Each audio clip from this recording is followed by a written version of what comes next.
ገዢው ብልጽግና ፓርቲ በመጪው ግንቦት መጨረሻ በሚደረገው ምርጫ በ5 ክልሎች በሚገኙ 64 የምርጫ ክልሎች ብቻውን ለፓርላማ እንደሚወዳደር የኢትዮጵያ ብሔራዊ ምርጫ ቦርድ በትላንትናው ዕለት ይፋ ያደረገው ሰነድ አመላክቷል።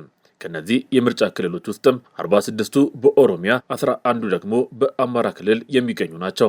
ምርጫ 2018 ኢትዮጵያ ኢንሳይደር የተመለከተችው የምርጫ ቦርድ ሰነድ በሰባተኛው ዙር ጠቅላላ ምርጫ ለመወዳደር የእጩነት ምዝገባ የምስክር ወረቀት የተሰጣቸው እጩዎች ዝርዝርን የያዘ ነው። ለፓርላማና ለክልል ምክር ቤቶች የሚወዳደሩ እጩዎችን ዝርዝር በያዘው በዚህ ሰነድ ውስጥም የሐረሪና የትግራይ ክልሎች መረጃም አልተካተተም። የእጩዎች መረጃ ይፋ ከተደረገባቸው 10 ክልሎች መካከል በ5ቱ ብቻውን በተወዳዳሪነት የቀረበ ፓርቲም ሆነ ግለሰብ የለም። በስራቸው ባሉ ሁሉም ምርጫ ክልሎች በእያንዳንዳቸው ከአንድ በላይ ተወዳዳሪ የቀረበባቸው ክልሎች አፋር፣ ጋምቤላ፣ ሲዳማ፣ ማዕከላዊ ኢትዮጵያና ደቡብ ምዕራብ ኢትዮጵያ ክልሎችም ናቸው። አዲስ አበባና ድሬዳዋ ከተማ አስተዳደሮችም በተመሳሳይ መልኩ በሁሉም የምርጫ ክልሎቻቸው ከአንድ በላይ እጩዎችን ለውድድር አቅርበዋል። አዲስ አበባ ካሏት 23 ምርጫ ክልሎች ውስጥም በ3ቱ ገዢው ፓርቲ ለፓርላማ እጩዎቹን ባያቀርብም 9 ፓርቲዎች ለእነዚህ መቀመጫዎች ተወዳዳሪዎቻቸውን ማስመዝገባቸውን የምርጫ ቦርድ ሰነድ ያመላክታል።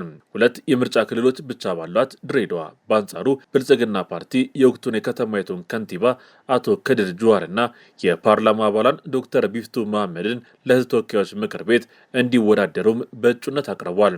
ለእነዚህ የድሬዳዋ ፓርላማ መቀመጫዎች ከገዢው ፓርቲ ጋር የሚወዳደሩት 8 ፓርቲዎችና አንድ የግል እጩ ናቸው። ገዢው ፓርቲ እንደ ድሬዳዋና አዲስ አበባ በርከት ያሉ ተፎካካሪዎች አብሮት ቢቀርቡም በ5 ክልሎች በሚገኙ 64 የምርጫ ክልሎች ግን ለፓርላማ የሚወዳደረው ብቻውን ነው። ብልጽግና ፓርቲ ባለፈው 6ኛው ዙር ምርጫ በ112 የምርጫ ክልሎች ብቻው መወዳደሩም ይታወሳል። በዘንድሮ ምርጫ ብልጽግና ፓርቲ በብቸኛ የፓርላማ ተወዳዳሪነት የቀረበባቸው አብዛኞቹ የምርጫ ክልሎች የሚገኙት በኦሮሚያ ክልል ነው። በክልሉ አንድ ተወዳዳሪ ብቻ ከተመዘገበባቸው 49 ምርጫ ክልሎች ውስጥ በ46ቱ ብልጽግና ፓርቲ ያለምንም ተወዳዳሪ ለምርጫ ቀርቧል። አንድ ተወዳዳሪ ብቻ የቀረበባቸው ቀሪዎቹ የምርጫ ክልሎች መንዲ፣ ደደር 2ና ኮፈሌ 2 ናቸው። በመንዲ ምርጫ ክልል በብቸኛ ተወዳዳሪነት በግል እጩነት የቀረቡት የቀድሞ የኦሮሞ ነጻነት ግንባር ኦነግ ከፍተኛ አመራር አቶ ቀጀላ መርዳታ ናቸው። 2 ዓመት ለሚጠጋ ጊዜ የባህልና ስፖርት ሚኒስቴር ሆነው የሰሩት አቶ ቀጀላ በሰኔ 2016 ዓ.ም ከስልጣናቸው ከተነሱ በኋላ የጠቅላይ ሚኒስትር አብይ አህመድ አማካሪ እንዲሆኑ ተደርገዋል። አቶ ቀጀላ የጠቅላይ ሚኒስትር አብይ አህመድ ካቢኔ ተቀላቅለው የነበሩት በአቶ አራርሶ ቢቂላ የሚመራውን የኦነግ አንድ አንጃ በመወከል ነበር። አቶ አራርሶ በዘንድሮ ምርጫ በደደር 2 ምርጫ ክልል ለመወዳደር ተመዝግበው የምስክር ወረቀት ማግኘታቸውን የምርጫ ቦርድ ሰነድ ያሳያል። በግል እጩነት የተመዘገቡት አቶ አራርሶ እንደ አቶ ቀጀላ ሁሉ ያለምንም ተቀናቃኝ ብቻቸውን ለምርጫ ቀርበዋል። ቀሪው የኮፈሌ 2 ምርጫ ክልል በብቸኝነት የቀረቡት ተወዳዳሪ የአዲስ ትውልድ ፓርቲ ፕሬዝዳንት አቶ ሰለሞን ታፈሰ ናቸው። በኦሮሚያ ክልል ብቻቸውን እንደቀረቡት የአዲስ ትውልድ ፓርቲ ተመራጮች ሁሉ በአማራ ክልል የሚወዳደሩ የ4 ተቋሚ ፓርቲዎች እጩዎችም ያለምንም ተፎካካሪ በምርጫው ይሳተፋሉ።